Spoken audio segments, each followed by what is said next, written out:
আলহামদুলিল্লাহি রাব্বিল আলামিন والصلاة والسلام على رسوله الأمين وعلى آله وأصحابه أجمعين أما بعد فأعوذ بالله من الشيطان الرجيم وإذا قيل لهم اتبعوا ما أنزل الله قالوا بل نتبع ما وجدنا عليه آباءنا أولو كان الشيطان يدعوهم إلى عذاب السعير وقال تعالى قل هل ننبئكم بالأخسرين أعمالا قال النبي صلى الله عليه وسلم من عمل عملا ليس عليه أمرنا فهو رد الحمد لله ঐতিহাসিক ঘটনা ইসলামী মহাসম্মেলনের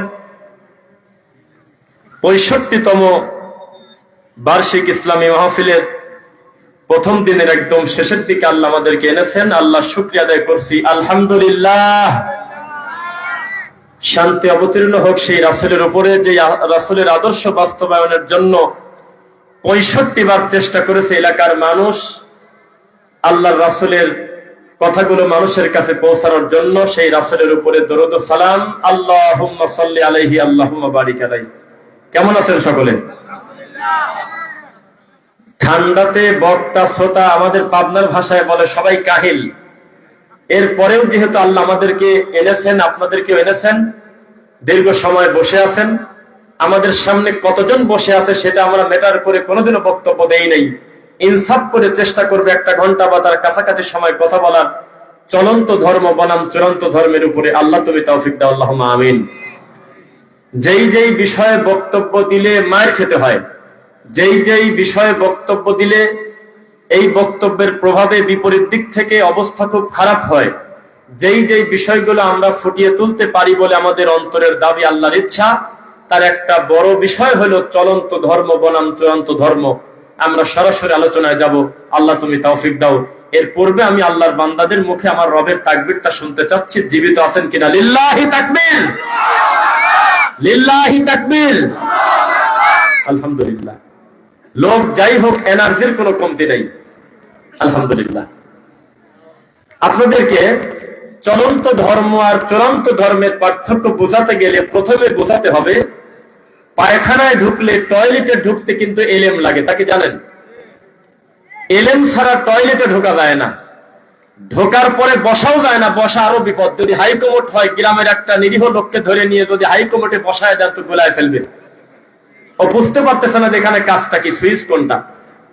এলেম ছাড়া টয়লেট ব্যবহার করা যায় না। এলেম ছাড়া জান্নাতে যাওয়া যাবে? ওয়ালা তাকফু মা লাইসা লাকা বিহি ইলম, যেই ব্যাপারে তোমার এলেম নাই সে ব্যাপারে তুমি মন্তব্য করো না। এলেম ছাড়া কথা বলা যায় না। ইমাম বুখারী রাহিমাহুল্লাহ বলেছেন, কথা এবং কাজের পূর্বে এলেম, বিদ্যা। বিদ্যা যদি না থাকে সেই লোকের কথা, কাজ, কর্ম কোনো কিছুই নেই। আর ইসলাম, কোরআন এমন একটা জিনিস, এমন একটা বিধান, যেই জিনিসের নামই হলো জানা। পৃথিবীর আর কোন ধর্মগ্রন্থ জানার উপরে বেসেস করে না, বোঝার উপরে বেসেস করে না, ঠাকুরের উপরে করে। মন্দিরে ঠাকুর আছে, মন্দির রানিং চলবে, ঠাকুর নাই, মন্দির শেষ। ফাদার আছে, চার্জ চলবে, ফাদার নাই, চার্জ নাই।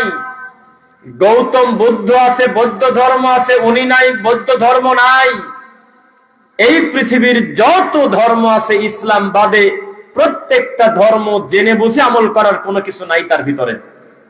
এমনিতেই মানুষ দিয়ে চলে, ব্যক্তি দিয়ে চলে। আর একমাত্র ধর্ম ইসলাম, যেই ইসলামের কাছে, শরীয়তের কাছে আমাদের নবী নিজেও জবাবদিহিতায় আছে। আমার নবী নিজেও 1 গ্লাস পানি খেতে তার কয়েকটা বিধান মান্য করা লাগতো, পরিবর্তন করতে পারতেন না। শরীয়তের কাছে তার নিজেরও হাত পা বাঁধা। যেই নবীর উপরে কোরআন নাজিল হয়েছে সেই নবী টয়লেটে ঢোকার পূর্বে দোয়া পড়ে ঢুকতেন, এমনি এমনি ঢোকার অনুমতি নাই। যেই নবীর উপরে কোরআন নাজিল হয়েছে সেই নবী স্ত্রী সহবাসের দোয়া শিক্ষা দিয়েছেন আমাদের। পেশাব পায়খানায় ঢুকবো কিভাবে জানিয়েছেন, উপরের দিকে উঠবো কিভাবে, নিচ থেকে নামবো কিভাবে, প্রত্যেকটা জিনিসের নিয়ম কানুন শিখিয়েছেন তিনি, এবং আমল নিজেও করিয়ে দেখেছেন। তার মানে শরীয়তের কাছে আমাদের নবী নিজেও জিম্মি। পৃথিবীর আর কোন ধর্ম এরকম নাই যে ঠাকুর বলতেছে আমি আমার মন মতো পূজা দিতে পারবো না, আমার রবের আদেশ ছাড়া। কোথাও লেখা নেই। মন চাচ্ছে নতুন নতুন সিস্টেম। দেখবেন রাসূল সাল্লাল্লাহু আলাইহি ওয়াসাল্লাম দুইটা হাদিস আমি বলার পরে যদি আমি সালাম দিয়ে চলে যাই, এই প্রত্যেকটা শ্রোতা বলবে বিদআত চেনার ব্যাপারে, চলন্ত ধর্ম আর চূড়ান্ত ধর্ম বোঝার ব্যাপারে আমাদের মোটামুটি একটা ধারণা এসে গেছে। মারওয়ান ইবনুল হাকাম তিনি ছিলেন মদিনার শাসক। এই দেবিদ্বারের উপজেলা চেয়ারম্যান না, এই দেবিদ্বারের কোন মেম্বার চেয়ারম্যান না, মদিনার তিনি শাসক ছিলেন। কত বড় ব্যাপার! এই শাসক একবার ঈদের নামাজের জামাত শুরু হওয়ার আগে তিনি খুতবা শুরু করেছেন, বক্তব্য দিচ্ছেন মানুষের উদ্দেশ্যে। অবশ্যই সেটা খারাপ কথা না, আল্লাহর কথা, রাসূলের কথা। বক্তব্যের একটা পর্যায়ে আবু সাইদ খুদরি রাদিয়াল্লাহু আনহু তিনি গিয়ে মারওয়ান ইবনুল হাকামের জুব্বা ধরে খালি টানে, বসেন, বক্তব্য দিতে দেব না, বসেন, বারবার টানে। উনি বলে যে আমার অন্যায় কি? আমি তো খারাপ কিছু বলি নাই, আমি তো আল্লাহ এবং তার রাসূলের কথা বলতেছি। বলে সময় ভালো না। আমি আমার এই দুই চোখ দিয়ে দেখেছি আমার নবীর জীবদ্দশায় জীবনেও কোনোদিন ঈদের নামাজ শুরু হওয়ার আগে খুতবা দেয় নাই, জুমার নামাজের মতো ঈদের নামাজের পরে খুতবা দিয়েছে। আমি আপনাকে আগে খুতবা দিতে দেব না, বসেন। আর এক বর্ণনায় আছে হলো চাদর, নয় গায়ের চাদর আর নয় তো পরিহিত জুব্বা, এই দুইটা ধরেই জোরে জোরে টানতেছে, বসেন। আমি আমার নবীকে হুবহু অনুসরণ করতে চাই, আমি আপনাকে এই অনুমতি দিতে পারবো না, এই দৃশ্য দেখতে পারবো না যে ঈদের নামাজের আগে আপনি খুতবা দিবেন। এই হাদিসের ব্যাখ্যা, এই হাদিসটা বুঝে আপনি কি বললেন? বর্তমান জামানায় আমরাই কি বেদাতের বিরুদ্ধে কঠোর, না সাহাবীরা কঠোর? বুঝে কথা বলবেন। ভুল আমল, ভুল পদ্ধতির বিদাতি আমলের ব্যাপারে রফিক বিন সাইদ বেশি কঠোর, না আল্লাহর নবীর সাহাবীরা বেশি কঠোর? দেখেন, আবু সাইদ খুদরি বলতেছেন লা আযান, আযান নাই, ওয়ালা নেদা, ডাকাডাকি নাই, ওয়ালা ইকামা, ইকামত নাই, সরাসরি আল্লাহু আকবার বলে সালাত শুরু হবে। ঈদুল আযহা, ঈদুল ফিতর আর জুমার খুতবা আগে নামাজ পড়ে। আপনি ব্যতিক্রম করলে আমি সহ্য করতে পারবো না। জুব্বা ধরে টানতেছে, যার জুব্বা ধরে টান দিচ্ছে তিনি হলো মদিনার শাসক, প্রধানমন্ত্রী, আমির। কি বুঝলেন বলেন? আমাদের জামানার আলেম ওলামা যদি বেদাতের ব্যাপারে এমন সতর্ক হইতো, সত্যি করে বলেন তো দেখি, এই সমাজে কি বেদাতের কোনো ঠাঁই থাকতো? বরং আমাদের এই সমাজে বেদাত ডেলিভারি দেয় হলো হুজুররা। একটা গ্রামে মুরগি কতগুলো ডিম দেয় তা আমরা জানি না। আকাশের যত তারা, বেদাতির তত ধারা। নতুন নতুন বেদাত, নতুন নতুন ইবাদত, নতুন নতুন জিকির, নতুন নতুন ফরমালায় আমরা আমাদের দেশে আবিষ্কার করি। নাউজুবিল্লাহ মিন যালিক। আরেকটি হাদিস বলি। আল্লাহর রাসূলের একজন সাহাবী, তার নাম আনাস বিন মালিক রাদিয়াল্লাহু আনহু, নাম শুনেছেন? তিনি বর্ণনা করতেছেন একটি হাদিস যে আমার নবীর জীবদ্দশায় আমি দেখছি তিনি এক মুদ পানি দিয়ে পুরা ওযু সেরে ফেলতেন। এক মুদ পানি মানে এর থেকে সামান্য একটু বেশি, যেটা আমাদের শুধু হাত আর পা ধুতে লাগে। মানুষ কুলি করে এর থেকে বেশি পানি নিয়ে, অপচয়, কোনো গুরুত্ব নাই। আর আমার নবী 600 গ্রাম 700 গ্রাম পানি দিয়ে পুরা ওযু সম্পন্ন করতেন। আমি আনাস বিন মালিক দুই চোখ দিয়ে দেখছি। কি বুঝতেছেন? এই কথা যার কাছে বলতেছেন, সাহাবীদের ভিতরে একজনের নাম ছিল উমর বিন আব্দুল আজিজ, অথবা অন্য কেউ, দুই রকমই কথা আছে। এই হাদিস বর্ণনা করার পরে তিনি বলতেছেন আমি এত কম পানিতে ওযু করতে পারি না। ওখানে জানতে কেউ, আমি এত অল্প পানি দিয়ে ওযু করতে পারি না। এ কথা কি শিরকি, কুফরি, না কোনো বড় পাপের কথা? ভাই বলেন তো, কোন পাপের কথা? আমার নবী অল্প পানি দিয়ে ওযু করতে পারতেন, তো উমর বিন আব্দুল আজিজ অথবা অন্য কেউ বলতেছেন যে আমার হয় না, আমি পারি না এই অল্প পানিতে। বলার সাথে সাথে আনাস বিন মালিক রাদিয়াল্লাহু আনহু বললেন, আজকে থেকে মরা পর্যন্ত আপনার সাথে আমার কথা বন্ধ। কি বুঝলেন? উত্তর দেন। আমি এই অল্প পানি দিয়ে আমি রফিক বিন সাইদ নিজে ওযু করতে কষ্ট হবে, আমার অভ্যাস নাই। তো এই কথাটা উনি বলে কি ধরনের পাপ করছে কেউ একটু বলেন, আমি শুনি। ওনার টাইমটা ভালো ছিল না। আনাস বিন মালিক বলতেছে, আপনি এখনই কথা বললেন কেন? আমি তো আমার নবীর হাদিস বর্ণনা করতেছি, আমি আমার নবীর বর্ণনা দিলাম, আমি তার আমল দিলাম, আপনি এখন পণ্ডিতি করে কেন বললেন যে এত অল্প পানিতে আমার হয় না? পরে বলতেন না হলে নাই, 3 গুণ পানি দিয়ে ওযু হোক, গোসল হোক। কিন্তু এই বৈঠকে আমার নবীর হাদিসের বিপরীতে আপনার মতামত দিলেন কি কারণে? আমি জীবনে কথাই বলবো না আপনার সাথে। তাজ্জব ব্যাপার। অথচ আমরা দিন দিন নরম হতে হতে এমন হয়েছে যে বেদাতির কোলের মধ্যে উঠে গেছি। আমরা মন্দিরে ঢুকে গেছি আর বেদাতির কোলে উঠতে অসুবিধা কি আছে? জি না, সাবধান। আপনি দায়িত্ব নিয়ে বলতেছে, আমি রফিক বিন সাইদ এই ছোটনার মাঠে আমার থেকে অনেক বেশি কঠোর ছিলেন বেদাতের ব্যাপারে আমার নবীর সাহাবীরা, আমি লিখে দিতে পারবো। আমার থেকে শত শত গুণে শিরকের ব্যাপারে ভয়ঙ্কর কঠিন ছিলেন আল্লাহর নবীর সাহাবীরা। অথচ দিন দিন আমরা এমন নরম হয়ে গেছি, আমরা বেদাত আর সুন্নাতের পার্থক্যই খুঁজে পাইনি। ও মুসলমান, এই এলাকায় কি পরিমাণ বেদাত, কোন কোন হুজুর করে, পরিস্থিতি কত কঠিন, এগুলো মাথায় নিয়ে আমার বক্তব্য দিলে চলবে না।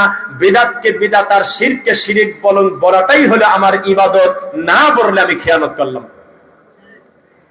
যেই সমাজে বেদাতির সংখ্যা বেশি, যেই সমাজে ভুল পদ্ধতিতে আমল হয়, সেই সমাজে পিতামাতার ফজিলত সুদের বিরুদ্ধে, ঘুষের বিরুদ্ধে, জেনার বিরুদ্ধে বক্তব্য দিয়ে চলে গেলে অন্যদিকে উপকার হলো, তবে মূল রোগী শনাক্ত করা গেল না। বুঝতেছেন নাকি? আপনারা কি জানেন যে ক্রিটিক্যাল এমনও কিছু রোগ আছে, ডাক্তারের শুধু রোগটা ধরতে, চিকিৎসা পরে শুধু রোগটা ধরতে লাগতেছে প্রায় 30টা পরীক্ষা। মিথ্যা বলছে নাকি? 50,000 টাকা খরচ করেছে লোকটা 3 মাসে, এখনো বোঝা যাচ্ছে না যে হয়েছেটা কি। তো যে এলাকার মানুষ ভুল আমল করে, বিদআত করে, শিরক করে, কুফর করে, জাল হাদিসের উপর আমল করে, সেই এলাকায় এসে আপনি কানে হাত দিয়ে খালি হু হু করে কাঁদেন আর খালি পাখি উড়ে দেওয়ার গল্প করেন, এর দ্বারা তো মানুষের কোনো কল্যাণ হবে না। হবে কি? তাহলে আমরা সবাইকে প্রস্তুত আছি কিনা? আমরা কিন্তু খুব বেশি কষ্ট আপনাদের দেব না ঠান্ডার ভিতরে, 11টা প্লাস করে কিছু সময়। তবে এখন আমরা অলরেডি শুরু করে দেব চলন্ত ধর্ম বনাম চূড়ান্ত ধর্ম। একটা করে জাল আমল, একটা করে সহি আমল, এভাবে সিরিয়াল করবো। ঠিক আছে ইনশাল্লাহ? ইনশাল্লাহ। বর্তমান জামানায় মুহাম্মদুর রাসূলুল্লাহ সাল্লাল্লাহু আলাইহি ওয়াসাল্লামকে মর্যাদা দেয় আমাদের দেশের একদল টুপিওয়ালা দাড়িওয়ালা হুজুররা আল্লাহ থেকে বেশি। বর্তমান জামানায় উপমহাদেশে, বিশেষ করে ভারত, বাংলাদেশ, পাকিস্তানের মানুষ আমরা সিদ্ধান্ত নিছি মক্কার কোনো দাম নাই, দাম হলো মদিনার। গোটা মক্কা নিয়ে যতগুলো গজল নাই, শুধু মদিনার মাটি নিয়ে তাতে বেশি গজল আছে। খালি কাঁদে, ও মদিনার মাটি রে, তুই আমাকে নিয়ে চলে যা। মাটি কেন নিয়ে যাবি? ওরে মদিনার বুলবুলি, আমার ডানা থাকলে উড়ে চলে যেতাম। কোথায় যাতি রে? মদিনা, মক্কা যেত না। সোনার মদিনা, আমার প্রাণের মদিনা, সব ভুলিব, আল্লাহ ভুলে যাব, তোমার ভুলবো না। তো সব ভুলে আবার কি? সব বলা মানে কি? ইমান, আমল, বাপ মা, দাদা দাদি, নাতি পুতি, খেতা বালি সব ভুলে যাব, ও মদিনা তোমার বলবো না। চলন্ত ধর্ম। উত্তর দিবেন কথা, কিসের ধর্ম? চলন্ত ধর্ম। অথচ মদিনা থেকে নিজেই মক্কায় গিয়েছে আমার নবী, 3 দিন 3 রাত পায়ে হেঁটে কষ্ট করে না খেয়ে কি পরিশ্রম করেছে। কারণ ওখানে না গেলে হজ হয় না, ওখানে না গেলে 1 রাকাত সমান 1 লক্ষ রাকাতের নেকি আসে না। পৃথিবীর একমাত্র মসজিদ, তার নাম হলো মসজিদ বাইতুল্লাহ, আল্লাহর ঘর। বোঝা যাচ্ছে না মনে হয়? এই মক্কা নিয়ে, কাবা নিয়ে আমাদের দেশে 10টা গজল আছে, আমি তা জানি না। কিন্তু মদিনা নিয়ে চট্টগ্রামে, বিবারিয়াতে, কুমিল্লার হুজুররা যে পরিমাণ গজল বানাইছে, ওই পরিমাণ গজল যদি পুরাটা লেখা যায়, এই কোরআন মাজিদেও জায়গা হবে না। অনেক লেখা আছে। আপনাদের পাশের এলাকা লাঙ্গলকোট, সেখানকার একটা হুজুর খালি হু হু করে কাঁদে আর বলে, আমি সদ্য ওমরা থেকে আসলাম, আমার সোনার নবীজির রওজা মুবারকের পাশে বসে আমি 20টা গজল বানাইছি, শুনবেন আপনারা? কয় হ। তখন উনি ওনার মতো করে 20টা মদিনার গজল ডেলিভারি দিচ্ছে। আর এক মাহফিল আরো 10টা, এভাবে হাজার হাজার গজল আছে মদিনা নিয়ে। মক্কা এতই বেদামি যে মক্কার নিয়ে কোনো গজল নেই। অথচ চূড়ান্ত ধর্ম কি? 1 বাইতুল্লাহ, 2 মসজিদ নববী, 3 বাইতুল মুকাদ্দাস। আল্লাহর এই মাটির উপরে 4 নাম্বার মসজিদ আর নাই যে আলাদা করে নেকির আশায় মানত করে বাড়ি থেকে বের হওয়া যায়। বুঝতেছেন না কথা? অথচ আমাদের দেশের মানুষের কাছে মদিনার ব্যাপারে আবেগ বেশি না মক্কার ব্যাপারে আবেগ বেশি? তো চলন্ত ধর্ম, চূড়ান্ত ধর্মকে একটা বুঝছেন। এইবার মুহাম্মদ সাল্লাল্লাহু আলাইহি ওয়াসাল্লাম তিনি কি আদমের ছেলে না বাপ? বুঝে কথা বলবেন। আদম আলাইহিস সালাম কি আমার নবীর আব্বা না আব্বা না? আব্বা। আবুল নাস, আবুল বাশার, তিনি মানুষের আব্বা, সব মানুষের আব্বা। দলিল, ইন্না খালাকনাকুম মিন যাকারিন ওয়া উনসা, আমি আল্লাহ পৃথিবীতে মানুষ সৃষ্টি করেছি 2 জন থেকে। কয়জন থেকে? ওয়াজআলনাকুম শুউবান ওয়া ক্বাবাইলা লিতাআরাফু, পরবর্তীতে ভাষা আলাদা করে দিছি, গোত্র আলাদা, গ্রাম আলাদা, ভাষা আলাদা। চট্টগ্রামের লোক যখন তারা নিজেরা নিজেদের ভাষায় কথা বলে, আঞ্চলিক ভাষায়, তখন সাইডে দাঁড়ায় নিজেকে পাগল পাগল লাগে। সিলেটের মানুষ যখন তারা নিজেরা একে অন্যের সাথে কথা বলে, তখন হা করে তাকিয়ে ছাড়া কোনো গতি নেই। পাবনার মানুষ যখন একে অন্যের সাথে একেবারে আঞ্চলিক কথা আমার এলাকায় বলে, তখন আশেপাশের লোক মনে করে এও বাংলা ভাষা। এভাবে ভিন্ন ভিন্ন ভাবে আল্লাহ ভাগ করেছেন। এটা মানুষ করে নাই, এটা কোনো ভিন্নতা নয়। লিতাআরাফু, বরং আমি আল্লাহ তোমাদেরকে আলাদা আলাদা ভাষা গোত্রে দিয়েছি যাতে একে অন্যের সাথে পরিচিত হতে পারো। সুতরাং জীবনে কোনোদিন কারোর ভাষা নিয়ে কটূক্তি করবেন না, বলেন ইনশাআল্লাহ। একই ম্যাচে 5 বন্ধু থাকেন, সারা দিন একটা ছেলেকে নোয়াখালা বলে ভেঙ্গাচ্ছেন, জায়েজ নাই, হারাম। এই ভাষা ওর বাপ ডেলিভারি দেয় নাই, এই ভাষা ওর মা তৈরি করে নাই, বাবা তৈরি করে নাই। এই ভাষা আল্লাহর পক্ষ থেকে এসেছে। কোনোদিন কোনো ভাষা নিয়ে ব্যঙ্গ করা ঠিক নয়।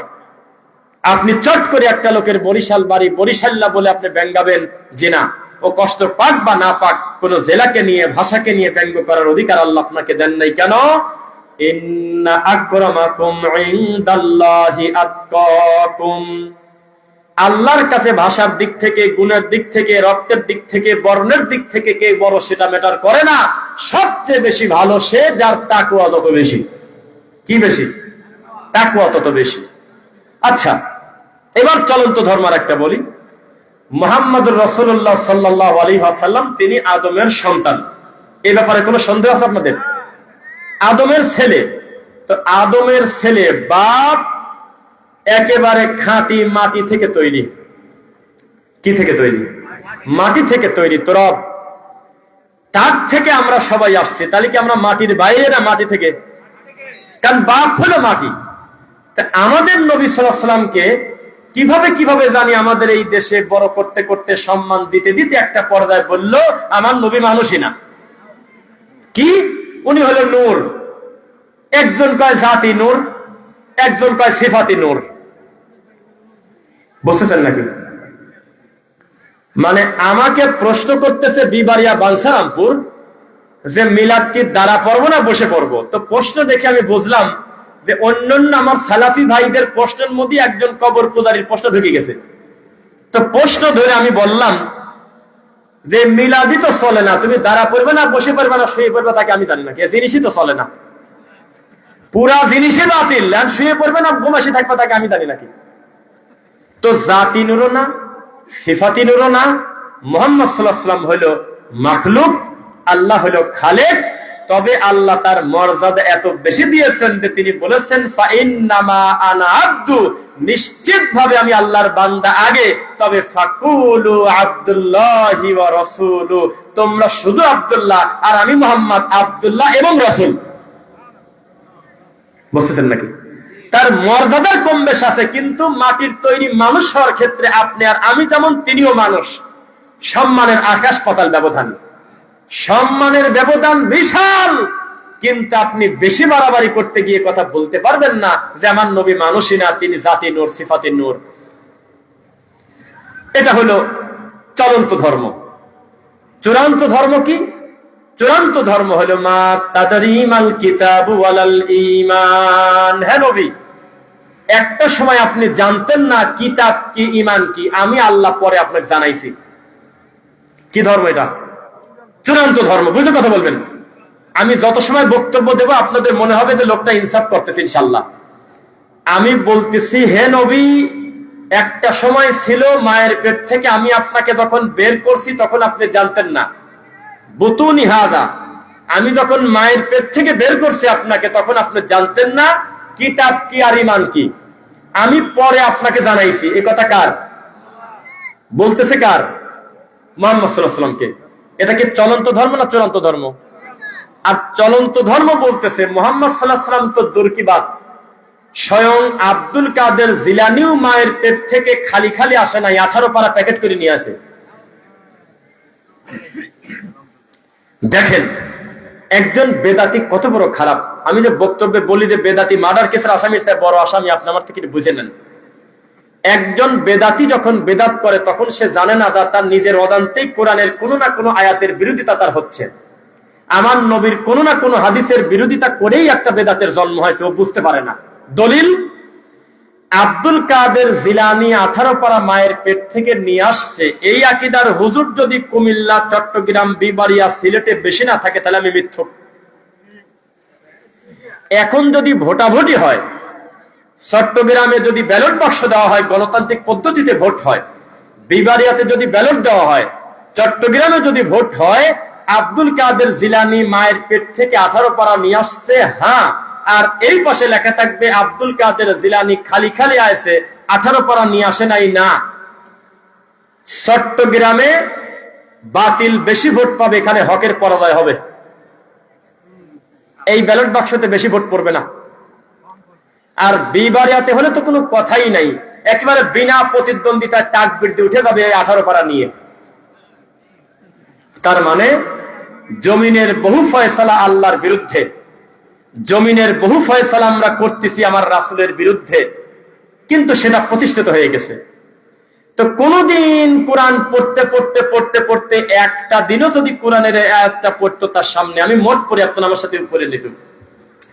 ওয়াকাযালিকা আওহাইনা ইলাইকা রূহাম মিন আমরিনা মা কুনতা তাদরি মাল কিতাবু ওয়ালাল ঈমান ওয়ালাকিন জাআলনাহু নূরান নাহদি বিহি মান নাশাউ মিন ইবাদিনা ওয়া ইন্নাকা লাতাহদি ইলা সিরাতিম মুস্তাকিম সিরাতিল্লাহিল্লাযী লাহু মা ফিস সামাওয়াতি ওয়া মা ফিল আরদ আলা ইলাল্লাহি তাসীরুল উমুর।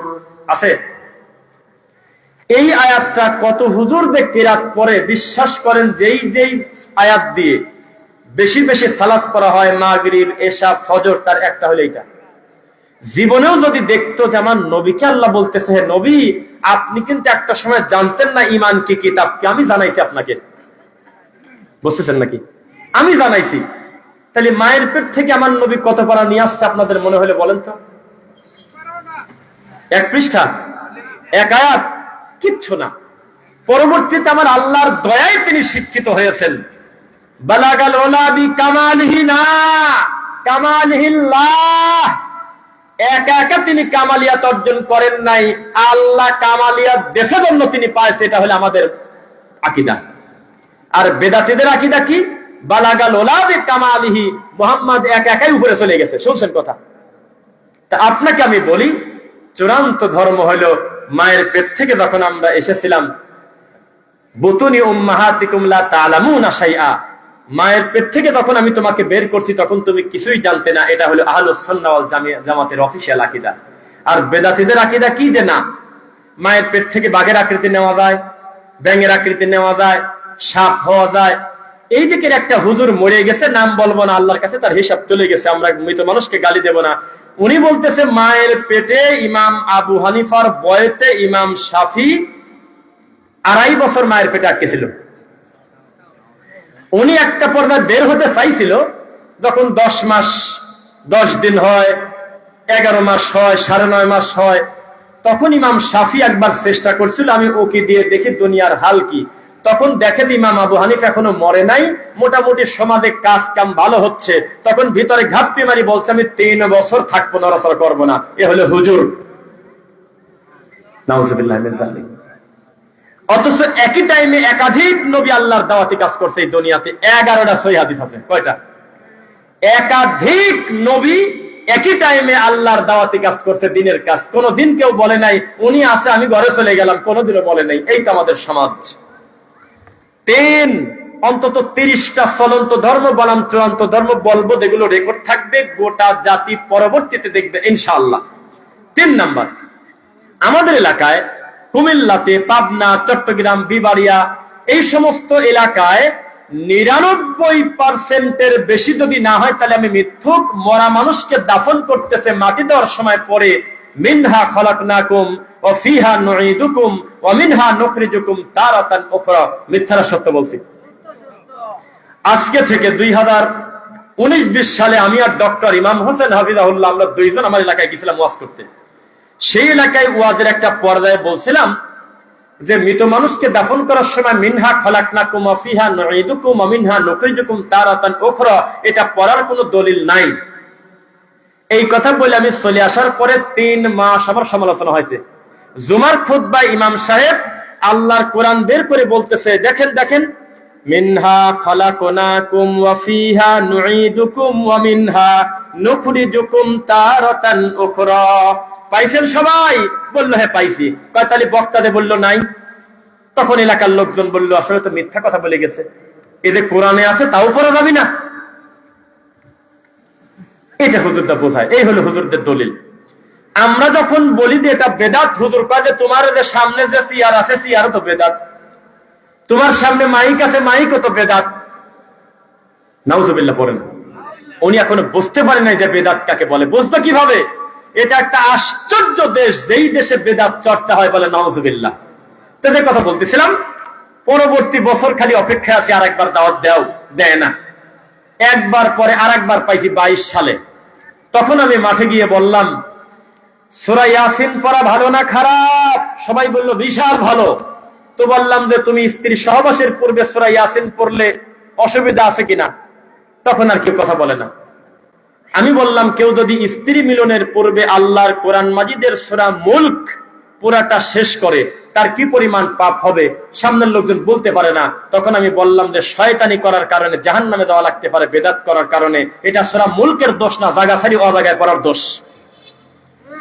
টয়লেটে প্রবেশের পূর্বে যদি আমি পড়ি কুল হুয়াল্লাহু আহাদ আল্লাহুস সামাদ লাম ইয়ালিদ ওয়া লাম ইউলাদ ওয়া লাম ইয়াকুল লাহু কুফুয়ান আহাদ, এটা ইখলাসের দোষ না, দোষ হলো জায়গা ছাড়ি অজায়গায় করার দোষ। কেন? কারণ এই জায়গা আমার নবী এটা শিক্ষা দেয় নাই। কোরআনে যতই থাকুক আমি আমার মন মতো বের করে এক এক জায়গা লাগাতে পারি না, ও জায়গা ভিন্ন একটা জিনিস দেওয়া আছে। তখন আবার কয় ঠিক। আমি বললাম এটা আজব জাতি, ভুল করলেও কয় ঠিক, সঠিক করলেও কয় ঠিক। জাকির নায়ক ইহুদির দালাল কয় ঠিক, জাকির নায়ক আল্লাহর নিয়ামত কয় ঠিক। একই শ্রোতা একই কমিটি, বক্তা খালি চেঞ্জ। আজব একটা জাতি আমরা। তাহলে চলন্ত ধর্ম মোটামুটি সমাজে প্রতিষ্ঠিত হয়ে গেছে। যদি এখনই গণতান্ত্রিক পদ্ধতিতে ভোটাভুটি হয়, শতকরা 85% ভোট নিয়ে জয়যুক্ত হয়ে যাবে মিনহা খলাকনাকুমের পার্টি। আর বিসমিল্লাহ বলে মাটি দেওয়ার লোকজন 10-15 ভোটও পাবে না। কেউ কেউ না ভোট দেবে যে আমি জানি না, এক একজন এক এক কথা কয়, বিপদে পড়ে যাবে। অথচ চূড়ান্ত কথা বিসমিল্লাহ আলা মিল্লাতি রাসূলিল্লাহ। এত সুন্দর প্রতিষ্ঠিত একটি সুন্নাহ আজকে প্রায় দাফন, হাতে গোনা আহলুল হাদিস সমাজে চলে, বাদ বাকি জায়গা একেবারে অপরিচিত। 4 রেডি আছেন তো নাকি? 4 নাম্বার জাল হাদিস, 4 নাম্বার চলন্ত ধর্ম। মুহাম্মদুর রাসূলুল্লাহ সাল্লাল্লাহু আলাইহি ওয়াসাল্লাম তিনি পাগড়ি পরেছেন, অস্বীকার করছেন আপনারা? তিনি চুল বড় রাখছেন, অস্বীকার করছেন আপনারা?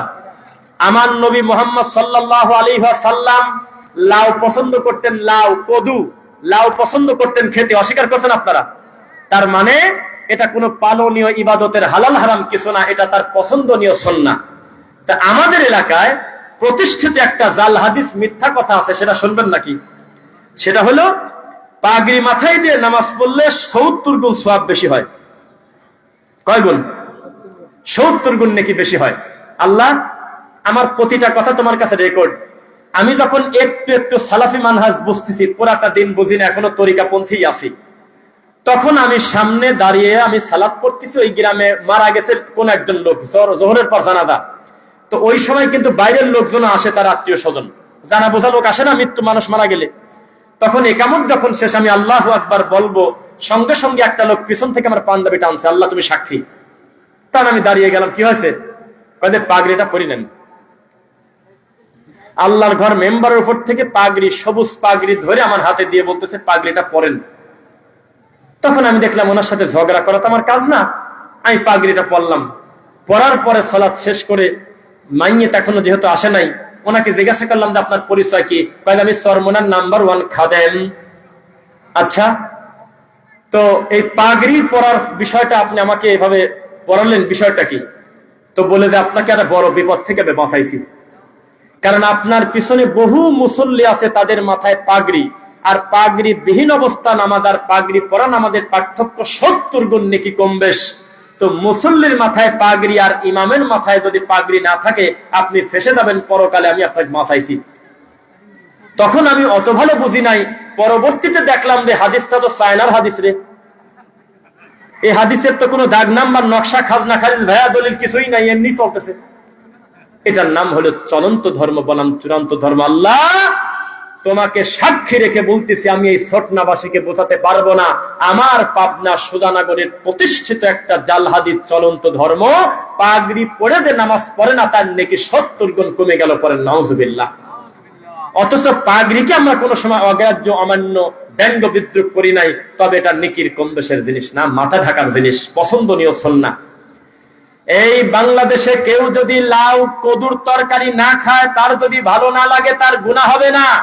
কিন্তু একবার যদি বলে যে ওই লাউ খাওয়া হারাম, তাহলে তার ঈমান নেই টানাটানি, কারণ হারামকে হালাল আর হালালকে হারাম মনে করা ঈমান ভঙ্গের 10টা কারণের একটা। আপনাদের কি মনে আছে আমি বক্তব্যের শুরুতে দলিল সহ 2টা নবীর হাদিস বলছিলাম? প্রথমটা বলেন তো দেখি, কারোর মনে আছে কিনা ছোটার ঘটনা? এই বোতল দেখা মনে করা দেই, বোতল। আচ্ছা, এই পিছন থেকে বলেন আপনারা। এক সাহাবী আর এক সাহাবীকে বলতেছে, আমার নবী 600 গ্রাম পানি দিয়ে পুরা ওযু শেষ করতো। আর একজন কি বলছিল দেখি মনে আছে কিনা? উনি বলছিল কি যে আমার হয় না, এত অল্প পানিতে আমার হয় না। এই কথা বলার কারণে আনাস বিন মালিক কি বলছিল? আমি জীবদ্দশায় মরা পর্যন্ত আপনার সাথে আমি কথাই বলবো না। আপনি এই কথা কেন বলতে গেলেন যে নবীর হয়, আমার হয় না? আপনি 3 লিটার পানি দিয়ে ওযু করেন, তাতে আমার কি? কিন্তু এই হাদিস বলার পরে আপনি এই কথা এখন কেন বলতে পারলেন, পরবর্তীতে বলতে পারলেন না? রাসূলের সুন্নাহকে তারা কি পরিমাণ প্রাধান্য দিতেন, একটা বিদআত তারা সহ্য করতে পারতেন না। 5, 6 প্রতিষ্ঠিত একটি বিদআত, প্রতিষ্ঠিত একটি ধর্ম, রাসূল সাল্লাল্লাহু আলাইহি ওয়াসাল্লামের বাবুয যিকরি বা'দাস সালাহ, সালাতুন নবী সাল্লাল্লাহু আলাইহি ওয়াসাল্লাম, রাসূলের সালাতের যত হাদিস অধ্যায়, পৃথিবীর সমস্ত মুহাদ্দিস আলাদা আলাদা একটা অধ্যায় রচনা করেছেন, তার নাম হলো বাবুয যিকরি বা'দাস সালাহ, ডানে বামে সালাম ফেরানোর পরে জিকিরের অধ্যায়। কি বললাম? ডানে বামে সালাম ফেরানোর পরে কিসের অধ্যায়? মুনাজাতের অধ্যায়, ঠিক কিনা বলেন? না, কিসের অধ্যায়? জিকিরের অধ্যায়। সত্যি করে বলেন তো, ডানে বামে সালাম ফেরানোর পরে মুনাজাতটা আমাদের দেশে প্রতিষ্ঠিত না রাসূল সাল্লাল্লাহু আলাইহি ওয়াসাল্লামের জিকিরটা প্রতিষ্ঠিত? আমরা এটা প্রতিষ্ঠিত করে নিয়েছি, একেবারে বানিয়ে নিয়েছি যে এটা একটি সুন্নাহ। এর বিপরীতে যারা আমল করে, প্রয়োজনে তাদেরকে ইহুদির দালাল পর্যন্ত বলতে ক্ষান্ত হয় না। নাউজুবিল্লাহ। আছে কিনা সমাজে? অথচ জানে না এই বেদাতটা উঠে গেলে আমার নবীর অন্তত 26টা দুয়ার জায়গা হয় এই বেদাতের জায়গায়। বেদাতি জানে না। 100 বছর চলে যাচ্ছে, হুজুররা করতেছে, শত মানুষ জামাত পায় না পিছনে, এর পরেও হুজুর মোনাজাত করতেছে, পরে নাউজুবিল্লাহ। 7, এদেশের মানুষ সিদ্ধান্ত নিয়েছে, জুমার খুতবার খতিব যখন 3 নাম্বার খুতবা বাংলায় যেটা দেয়, নাকের ছিদ্র 2টা হুজুর বানাইছে 3টা, কান 2টা হুজুর বানিয়েছে 3টা, চোখ 2টা হুজুর অপারেশন করে আরেকটা বানিয়েছে 3টা, হাত দুইটা হুজুর আর একটা বানিয়েছে তিনটা, পা দুইটা হুজুর বানিয়েছে তিনটা। এর নাম হলো বসে বসে বাংলা খুতবা। বুঝছেন নাকি? 3 নাম্বার খুতবা। এই খুতবা দেওয়ার সময় কোনো কথা বলা যায় না, এই ভয়তে লাল বাতি দিয়ে দিয়েছে, লাল বাতি দিয়ে দিয়েছে। আর নামাজ তো দূরে, কথাই পাওয়া যায় না, ভয়তে লাল বাতি দিয়েছে। খবরদার, খুতবা চলাকালীন সুন্নাতের নিয়ত করবেন না, কবলাল জুমার পরে টাইম দেওয়া হবে। আছে কিনা? বিশ্বাস করেন কোন দিকে আসি খালি আগাতে দেন, কত সময় পারি জানি না, একটু বলতে দেন আগে। অথচ এই হুজুর জানে না আমি আমার সারাটা জীবনের বাংলা খুতবা দিয়ে আমি একটা লোকের ফরজ ক্ষতি করতে পারি, এর কোন সুযোগ আছে ইসলামে? একটু আগে লাল বাতি দিয়েছে যাতে তার 3 নাম্বার বেদাতি খুতবা আমরা ঠিক মতো শুনতে পারি, যাতে ডিস্টার্ব না হয়, এজন্য নামাজ পর্যন্ত পড়া নিষেধ। আর আমার নবীর চূড়ান্ত ধর্ম হলো রানিং জুমার খুতবা ঠেকা দিয়ে বসা ব্যক্তিকে বললেন যে তুমি দাঁড়াও, 2 রাকাত পড়ে বসেছো? বলল লা ইয়া রাসূলুল্লাহ, আমি আসি বসে গেছি, আপনার খুতবা শুনতেছি। রাসূল বললেন ইদা দাখালা আহাদুকুমুল মসজিদ লা ইয়াজলিস হাত্তা ইউসাল্লা রাকাতাইন। আমি খুতবা দিচ্ছি, কি করতেছি তোমার কি? তুমি মসজিদে ঢুকে 2 রাকাত সালাত আদায় না করে বসবে না। ইমাম মালিক রাহিমাহুল্লাহ থেকে শুরু করে অধিকাংশ ইমামের মতে এটা হলো বাধ্যতামূলক সুন্নাহ, আল্লাহর ঘরে ঢুকে 2 রাকাত পড়ে তারপরে বসা। বুঝতেছেন নাকি? তাহলে এত বড় একটা নেকির কাজ হুজুর বন্ধ করতেছে যাতে তার বাংলা খুতবায় ডিস্টার্ব হয়। অথচ ওই একই হুজুর ফজরের নামাজে যখন ভিতরে ফরজ চলে তখন বারান্দায় কত লোক সুন্নাত পড়তেছে। নাউজুবিল্লাহ। কোনদিন বলল না সারাটা জীবনের সুন্নাত দিয়ে ইচ্ছাকৃতভাবে আল্লাহর ফরজ নষ্ট করার গুনাহ ঠিক হবে না, চলতেছে। অথচ রাসূল বলেছেন ইদা উকিমাতিস সালাহ ফালা সালাতা ইল্লাল মাকতুবা। একবার যদি ইকামত শুরু হয় আর কোনো নামাজ নাই, রুকু থাকলে রুকু বা সিজদা থাকলে সিজদা বাদ, এক টানে তুমি ফরজে ঢুকে যাও। আর একটা অপরিচিত হাদিস ইদানিং কিছু যুবকের কান পর্যন্ত গেছে, বাইনা কুল্লি আযানাইনি সালাহ, প্রত্যেক 2 আযানের মাঝে নামাজ আছে। মাগরিবের আযান ও আযান, ইকামত ও আযান, 2 আযান। কিছু কিছু যুবক যখন ঠিক পারে তখন কি করে, বহু লোক ওযুখানায় ওযু করতেছে। আহলে হাদিসের বাচ্চা হাদিসটা জানার পরে আমল করবে, এটাই তার বৈশিষ্ট্য। আল্লাহর ঘরে ঢুকে সংক্ষেপে 2 রাকাত নামাজ পড়ে। বেদাতি হুজুর সহ্য করতে না পেরে ঢাকাতে নতুন একটা বেদাত আবিষ্কার করেছে, মাগরিবের আযানের পরে ইকামতের পূর্বে তারা ফাদায়েলে আমল নিয়ে দাঁড়া থাকে। বুঝতেছেন না কথা? একটা সুন্নাত তো দাফন করতে হবে। বেদাতি হুজুরের আর কোনো কাজ আছে? যখন বেশি অবসর থাকে তখন জ্বর দেখায়, যখন টাকায় টান পড়ে যায় তখন তাবিজ দেছে, যখন মোনাজাতের পর কমে যায় তখন বিসি খতম পড়ে যাতে তাড়াতাড়ি মরে। এই তো হুজুরের কাম। তো নবীর সুন্নাহ যদি কেউ জিন্দা করে গলা কাটা শহীদের নাকি। আর এই সুন্নাহ সহ্য করতে না পেরে ঢাকাতে চালু হয়েছে, গ্রামেও মনে হয় ঢুকেছে, মাগরিবের আযানের পরে হুজুর 2টা করে ফাদায়েল আমলের বই ধরে দাঁড়া থাকে, 2টা করে হাদিস পড়ে। ওরা কিন্তু সহিহ হাদিস বলি নাই, ওটা হলো আল হাদিস। আছে কোন জায়গাটা জানি না, এমনি আল হাদিস। কথা চলবে তো ইনশাআল্লাহ। প্রথমের এনার্জি আর পরের এনার্জি একটু মিলাতে চাচ্ছি। লিল্লাহি তাকবীর। ছোটনা এমনি এমনি ঐতিহাসিক সম্মেলন না, এমনি এমনি জায়গার নাম ছোটনা না, কিছু না কিছু বিষয় থাকে। আলহামদুলিল্লাহ আমি অন্তর দিয়ে দেখে গেলাম 2 চোখ দিয়ে। এই শ্রোতাদের একাগ্রতা এমন যে তারা বাড়ি থেকে প্ল্যান করেই আসে যে শুধু আল্লাহ এবং তার রাসূলের কথা শুনবে ইনশাআল্লাহ। শোনেন, আমাদের এলাকাতে গিয়ে আমরা যদি একবার বলি এক পাশে আল্লাহ আর এক পাশে মোহাম্মদ, এটা অন্যায় নেয় তা বলি নাই। খালি যদি বলি যে আল্লাহু আকবার লেখেন অথবা লা ইলাহা ইল্লাল্লাহ ওয়া আন্না মুহাম্মাদুর রাসূলুল্লাহ দেন, এই কথাটুকু বলার পরে যদি আমরা চলে আসি তাহলে দ্বিতীয়বার এলাকায় ঢুকতে পারবো না। সবাই বলবে আমরা আল্লাহর দুশমন। আমি আমার এলাকায় মুরব্বীদের বলছিলাম, দেখেন গজব কাকে বলে। ছোটনার মতো জায়গায় আমাদের উপায় নাই। কেন? শরীফের মার্কেট এত বেশি ভালো যে মাজিদের জায়গা নাই। এখানে কি লেখা? শরীফের মার্কেট ভালো না মাজিদ কারিমের মার্কেট ভালো? বাংলাদেশের শরীফের মার্কেট ভালো। তা আমি একটা বক্তব্য দিতে গিয়ে বলছিলাম যে এখানে শরীফ না লিখে লিখতে হবে কোরআন মাজিদ। আল্লাহর কসম, একটা বাপের বয়সী মুরব্বী আমাকে জবাব দিল, এখন কোরআনের পাশেও লাগিয়ে গেছে। আমাদের পাবনার ভাষায় বললাম আর কি, ভাষা কি বোঝেন? এতদিন বলতেছো শবে বরাত নাই, শবে মিরাজ নাই, ঈদে মিলাদুন নবী নাই, মুনাজাত নাই, এখন আবার কোরআনের পাশে লাগিয়ে গেছে। আমি বলতেছি শরীফ কাটি দিয়ে মাজিদ দিলে কত ভালো হয়, কারণ আল্লাহ নিজেই তার কিতাবের নাম রাখতেছে বাল হুয়া কুরআনুম মাজিদ ইন্নাহু লাকুরআনুন কারীম। আছে কিনা? এখন এই মুরব্বী লাগিয়ে গেছে, উঠে চলে যাবো, আজ শুনবে না, তার কোরআনের পাশে লাগিয়ে গেছে। এখন আবার বুঝতে পারতেছে না শরীফের বাজার ভালো, শরীফের মার্কেট ভালো। মক্কা মুকাররমা, মদিনাতুল মুনাওয়ারা সব কাঠি দিয়ে বানাইছে মক্কা শরীফ, মদিনা শরীফ, কাবলা শরীফ, পীর কেবলা শরীফ, মাজার শরীফ, খানকা শরীফ, কত যে শরীফ তার হিসাব নাই। কুত্তা শরীফ আছে, খোঁজেন এখন কই আছে আমি জানি নাকি।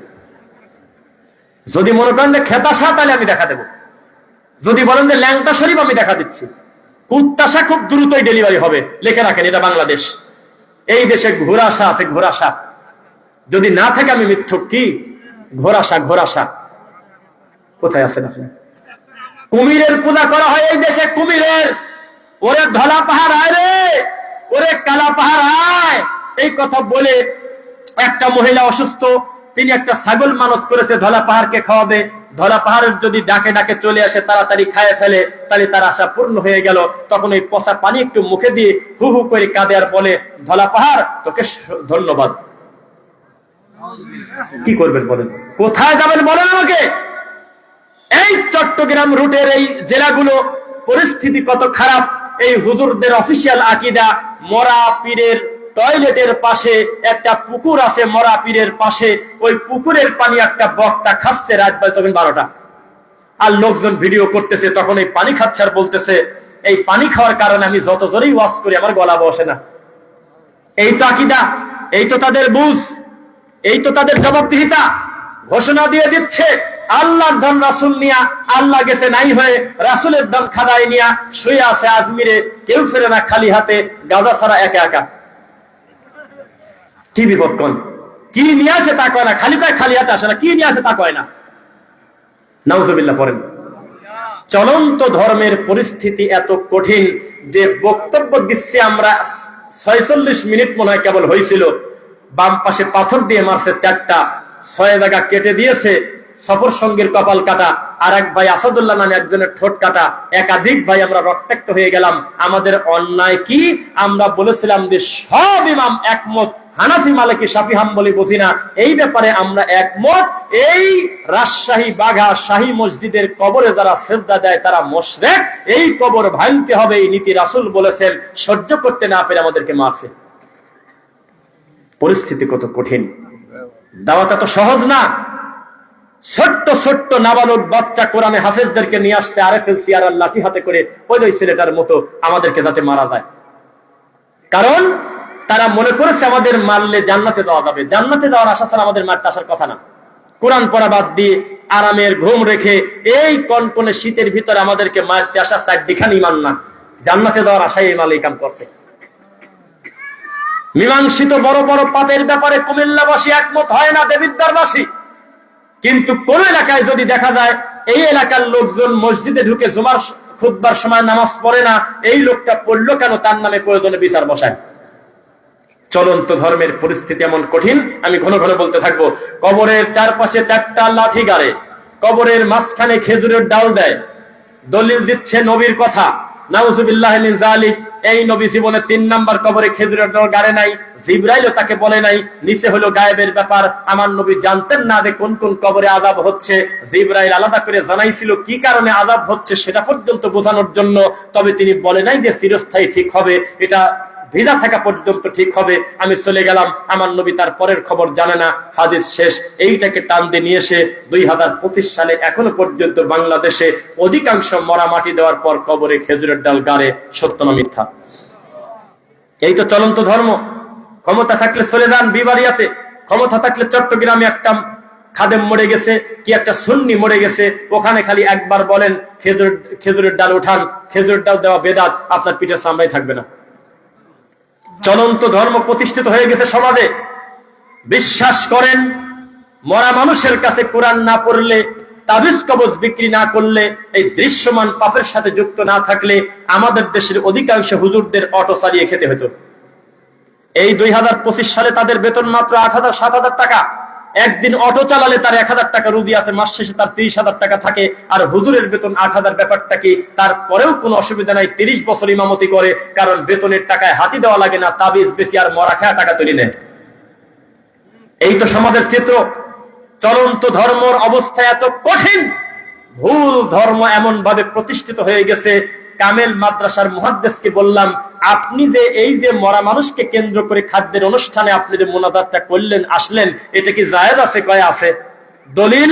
কয়েকদের নবীর হাদিস। কি লেখা আছে? কয়েকদের নবী বলেছেন তো তাইমুত্তাম, এই বলে দলিল বলে খয়রাত খাওয়ার দলিল দিচ্ছে কামেল মাদ্রাসার প্রিন্সিপাল, বিশাল বড় মুহাদ্দিস, যে তুতাইমুত্তাম, তাহলে বোঝা গেল যে মৌতি খানা খাওয়া যায়। আমি বললাম, দেশ সাথে খয়রাত আছে কোন জায়গা? এটা সাধারণ কথা। আপনি বিধবা মহিলাকে সেলাই মেশিন কিনে দেন, অভাবী একটা ছেলেকে, বেকার একটা ছেলেকে, শিক্ষিত ছেলেকে একটা ফটোকপির মেশিন কিনে রাস্তার মোড়ে বসায় দেন। কত অভাবী লোক আছে, 2টা গরু কিনে দেন। এর নাম হলো মানুষকে খাওয়ানো, এর নাম হলো সাদাকা জারিয়া। আপনি মানুষকে মেরে মানুষ দাফন করার পরে আপনি 3 লাখ টাকা 5 লাখ টাকার গরু খাওয়ালেন, এই নীতি আছে কোন জায়গা? মুসলমান ব্যারিস্টার ফুয়াদ নামে একজন ব্যারিস্টার, ইউটিউব ফেসবুকে আমরা তার বক্তব্য মাঝে মধ্যে অনেক ক্লিপ পাই, মিথ্যা না সত্য।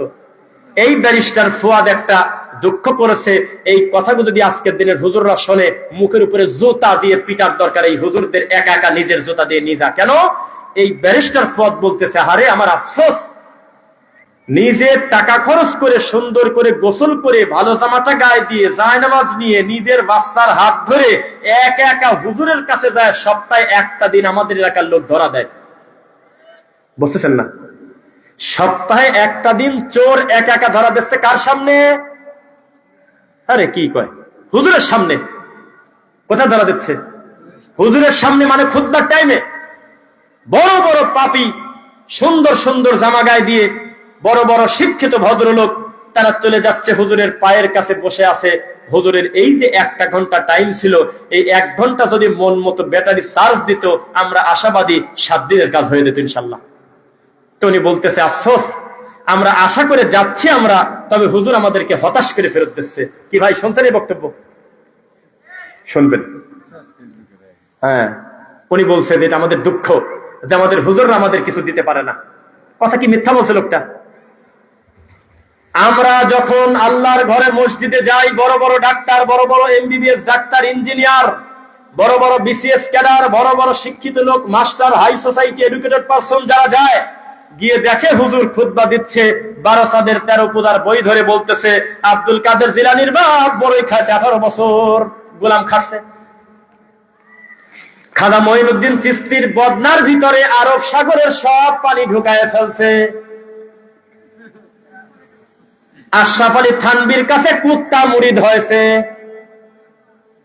আব্দুল কাদের জিলানীর বাপ বড়ই খাওয়া না, নারকেল খাওয়া না, পেয়ারা খাওয়া, এটা শরীয়তের কিছু? এটা হালাল হারামের কিছু? আর নদী দিয়ে ভাসি দেওয়া জিনিসের মালিক আছে, ওইরকম জিনিস খাওয়া জায়েজ। তারপরে এমন ক্ষুধার্ত যে তিনি সহ্য করতে না পেরে খাইছে, ও সময় তো মরা গরু ছাড়া হালাল। এইটা বোঝে না। এই গরু অসভ্য, অমানুষ, এই বেহায়া। এত সুন্দর সুযোগ ছিল, হাজার হাজার লোক 3 তলা মসজিদ ভরে গেছে, এই অসভ্য, এই বিয়াদব এখন বলতেছে হলো আশরাফ আলী থানভীর বাঘের গল্প, কুত্তার গল্প, ব্যাঙের গল্প, আর পীরের গল্প। এই টাইমে যদি বলতো, আমার নবী বলেছেন, কেউ যদি বেদাত করে তার থাকার জায়গা জাহান্নাম, কেউ যদি আমি রাসূলের প্রতি মিথ্যারোপ করে তার থাকার জায়গা জাহান্নাম, কেউ যদি টাকনু ঢেকে কাপড় পরে তার জন্য মাস সালামিনাল কাবাইনি মিনাল ইজারি ফাফিন্নার, এর জন্য তাকে জাহান্নামে যেতে হবে। কেউ যদি মেয়ের সম্পত্তি ছেলেকে লিখে দেয়, ওয়ারিশ ফাঁকি দেওয়ার কারণে তার পরকাল হারাবে। কেউ যদি 1 বিঘত সম্পত্তি, ভাইয়ের সম্পত্তি আত্মসাৎ করে, এই লোকটার কাঁধে এমন পরিমাণ জমিন তুলে দেওয়া হবে, লোকটা টানতে পারবে না, পরিস্থিতি হবে জটিল।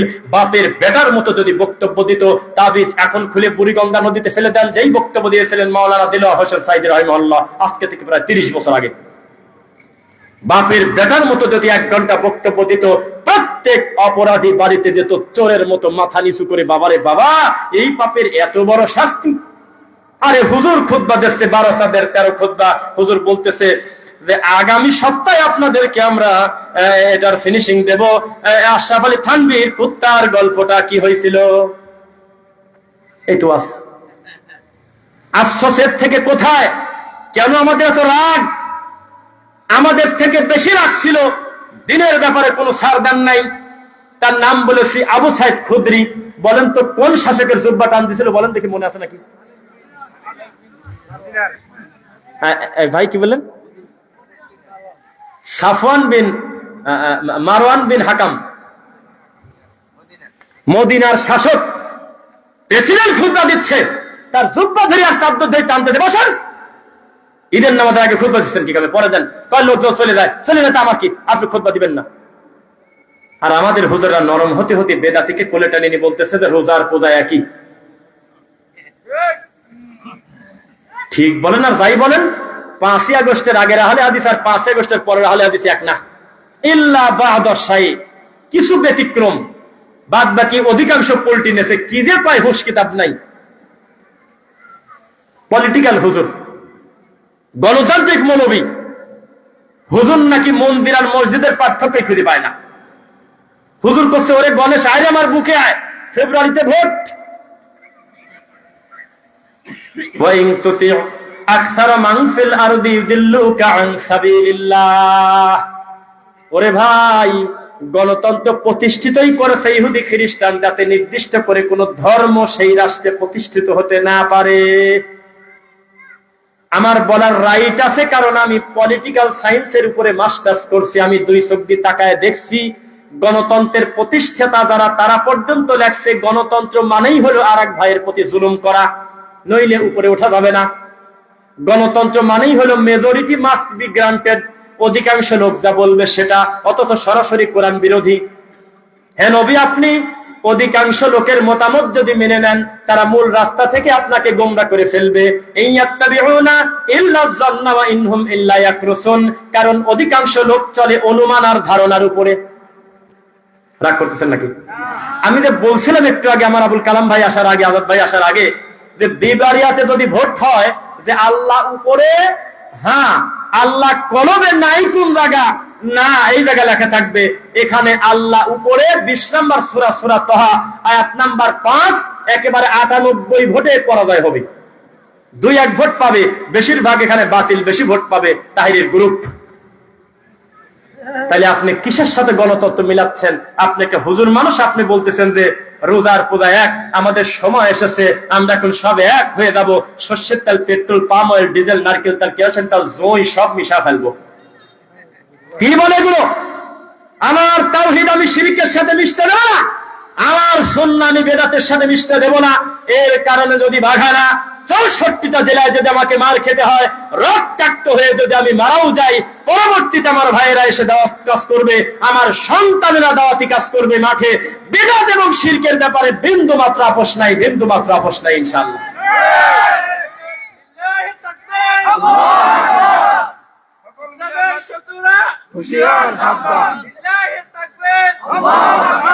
আলহামদুলিল্লাহ, এত সহজ না। আমাদেরকে যারা নরম হতে বলে, এই ঠান্ডা মনোবীর একটু গোপন সূত্র নিয়ে দেখেন, ওই মাল বলক আমাদের মতো লোক যেদিন একবারে ঠান্ডা হয়ে যাবে, সেদিন এই বেদাত ইউনিয়ন পরিষদ বেঁচে খাবে, লিখে রাখেন। কোনো কিছু তখন আর বেচতে পারবি না, গোটা পরিষদই বেঁচে দিয়েছে। ওই দিন আগে একটা নিউজ আসলো, গাজীপুর মহাসড়ক নাকি কিনা বলে বেঁচেছে, কিছুদিন খুব চললো। দাগ নাম্বার নকশা মিল করতে যায়, দেখে এটা তো পাকা রাস্তা, টাকা দিতে আমি রাস্তা কিনছি, এই তো অবস্থা। এই বেদাতি যদি আমরা নরম হয়ে যাই, যেই কয়জনকে মাঠে তাওহীদের প্রচার আমার আল্লাহ করান, আমাদের আলেম ওলামা সালাফি আকীদা মানহাজের বিদ্বানগণ যেদিন নরম হয়ে যাবে, সেই দিন বুঝবেন এই ধর্মে, বাংলাদেশের ইসলামে কুত্তায় মুখ দেশে, ধর্মের আর কোনো জাত নাই। পরিস্থিতি যতই কঠিন হোক না কেন, আমরা আমাদের গতির উপরে থাকবো, শিরক এবং বিদআতের বিরুদ্ধে সারাটা জীবন ইনশাআল্লাহ। এই কমিটিও এটা বোঝে। কয়েকদিন আগে আমি মার খেলাম, আবার মার খাওয়ার জন্য এমন একটা বিষয় দিয়েছে, চূড়ান্ত ধর্ম বনাম চূড়ান্ত ধর্ম। মজা করে বললাম আর কি, যে এই যে বিষয়গুলো আমি ফুটিয়ে তুলতে পারি বলে আমার মনের দাবি, এর বিষয় একটা হলো চলন্ত ধর্ম বনাম চূড়ান্ত ধর্ম। আল্লাহর কাছে আমরা দোয়া করি, আল্লাহ আমাদের চূড়ান্ত ধর্ম নবী মুহাম্মদ সাল্লাল্লাহু আলাইহি ওয়াসাল্লামের নীতিতে, আদর্শে তুমি আমাদের কবুল করো, আল্লাহুম্মা আমিন।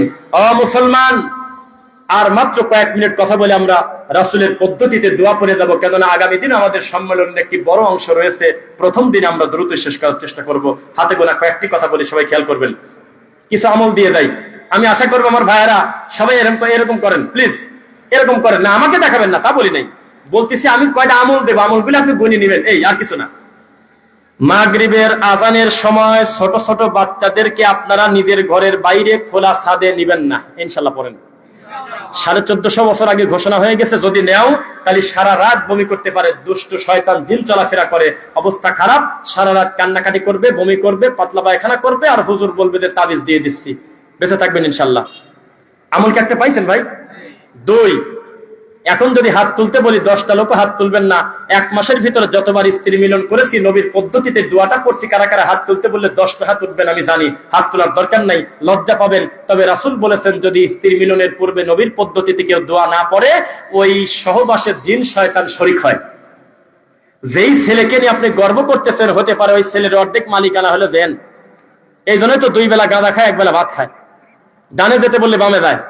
রাসূলের পদ্ধতিতে দোয়া পড়বেন, বলেন ইনশাআল্লাহ। শয়তানের ওয়াসওয়াসা থেকে আল্লাহর কাছে পানা চাইবেন। কয়টা আমল বলছি? 3। প্রত্যেকটা লোকের বাড়িতে পায়খানা আছে কিনা? কথা কন, এটা কি ইন্ডিয়া নাকি? প্রত্যেকটা লোকের বাড়িতে ভাঙা হোক যাই হোক টয়লেট আছে। আর প্রত্যেকটা লোকের বাড়ির টয়লেট হলো জিনদের সচিবালয়। কেউ চ্যালেঞ্জ করলে হাত তোলেন।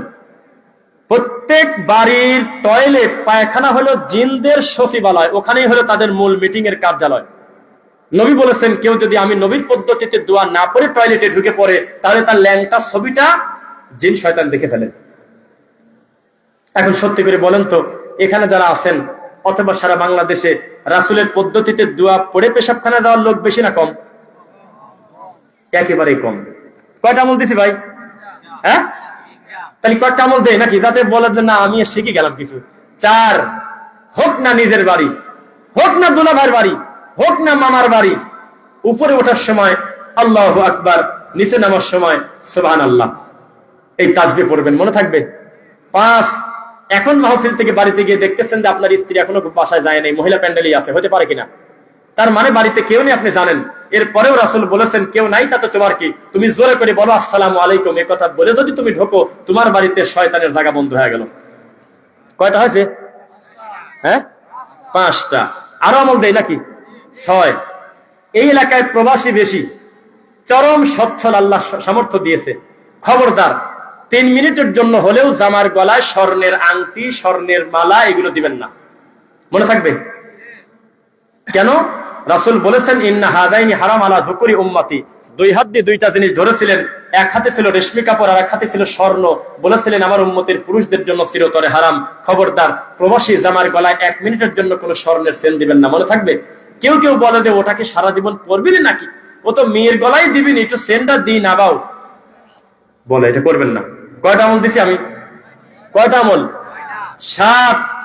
প্রত্যেকটা দিন সকাল সন্ধ্যা সর্বনিম্ন আধা ঘন্টা হলেও আল্লাহর কোরআন তেলাওয়াত, রাসূলের তরিকায় জিকিরটা চালু করে দেন। আমরা আশাবাদী ওই বাড়িতে জিনের উপদ্রব থাকবে না ইনশাআল্লাহ। কয়টা আমল দিছি?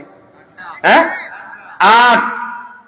এখন থেকে আল্লাহকে শুধু বলেন যে আল্লাহ কুল আমানতু বিল্লাহ, ঈমান আনছি কথা ঠিক, সুম্মাস্তাকিম, এই ঈমান সহ আমি কবরে যেতে পারি সেই তৌফিক দাও। এটা বেশি বেশি বলবেন আল্লাহকে, আমি ঈমান সহদাতে যেতে পারি। বহু বড় বড় হুজুর একটা সময় খুব বড় বিদ্যান, আল্লাহ তার মাধ্যমে অনেক খেদমত নিয়েছে, আজকে তিনি হাসির পাত্র। আমরা এক সময় তারেক মনোয়ারের বক্তব্য শোনার জন্য সাইদি সাহেবের বিকল্প মনে করে শত শত টাকা গাড়ি ভাড়া দিয়ে ছোট মানুষ আমরা অটো নিয়ে, ভ্যান নিয়ে, টলি নিয়ে, নসিমন নিয়ে দূর দূরান্তে চলে গেছি যে তারেক মনোয়ারের ওয়াজ শুনে আসি। মিথ্যা না সত্য? আজকে তার নামের আগে রকেট মৌলবী না বললে কেউ চেনে না। সারা দিন খিলখিল করে, কি যে মুখ দিয়ে বলে তার হিসাব নেই। রাত দিন বল খেলে, রকেটে চড়ে, কি যে নোংরা গল্প করে। তার মানে ঈমান আনছে ঠিক, সুম্মাস্তাকিম, এটার উপরে লোকটার স্থির হয় নাই। মুফতি কাজী ইব্রাহিম এক সময় বক্তব্য দিত পিস টিভিতে, হা করে তাকিয়ে থাকতাম। বক্তা কিন্তু আরো 5 জন ছিল, কিন্তু উনি যখন বক্তব্য দেয় হাদিস ছাড়া কোনো কথাই নেই। মুফতি কাজী ইব্রাহিমের জ্ঞান কম, এরকম অপবাদ কোনো মাজার পূজারেও দিতে পারেনি। হাই রে, হাদিসের পণ্ডিত, এখন সে বয়লার গবেষণা করে। কোন জায়গায় পানি শুকিয়ে গেল, ইমাম মেহেদী কত সালে আসবে, বয়লারের গবেষণা, আমের পাতা দড়ি দ্বারা থাকে, এ কি করতেছে আল্লাহ জানে। তার মানে বহু মানুষ ঈমান আনছে, তবে ওটার উপরে, তাওহীদের উপরে স্থির আল্লাহ সকলকে রাখেন নাই। বুঝতেছেন নাকি? অপ্রয়োজনীয় কথা খুব কমই বলার চেষ্টা করি, কারণ আমাদের কথা তো আল্লাহর কাছে রেকর্ড থাকে, দুনিয়াও রেকর্ড থাকে না? এই জন্য আমি আপনার আমলের কথা বলছি, একটু এগুলো আমল করার চেষ্টা করবেন। আল্লাহ যেন আপনাদের কবুল করেন।